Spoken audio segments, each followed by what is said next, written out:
ਛਾਪੇ ਨੇ ਬੰਦੇ ਨਰਕਾਂ ਨੂੰ ਤੋਰੇ ਪਰ ਬਹਿਗ ਬੱਲੀਏ ਆ।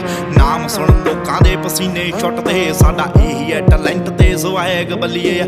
ਅੱਖਾਂ ਥੱਲੇ ਹੰਝੂਆਂ ਦੇ ਟੈਟੂ ਛਾਪੇ ਨੇ ਬੰਦੇ ਨਰਕਾਂ ਨੂੰ ਤੋਰੇ ਪਰ ਬਹਿਗ ਬੱਲੀਏ ਆ। ਨਾਮ ਸੁਣ ਲੋਕਾਂ ਦੇ ਪਸੀਨੇ ਛੁੱਟਦੇ, ਸਾਡਾ ਇਹੀ ਹੈ ਟੈਲੈਂਟ ਤੇ ਜ਼ਵੈਗ ਬੱਲੀਏ ਆ। ਉਂਝ ਇੱਥੇ ਗੱਲਾਂ ਤਾਂ ਬਥੇਰੇ ਕਰਦੇ, ਜਦੋਂ ਅੱਖਾਂ ਮੂਰੇ ਹੋਈਏ ਅਸੀਂ ਨੇਰੇ ਕਰਦੇ ਆ। ਉਹ ਦਿਨੋਂ ਰਾਤ ਹੁੰਦੀ ਦਾ ਪਤਾ ਨਹੀਂ ਲੱਗਣਾ।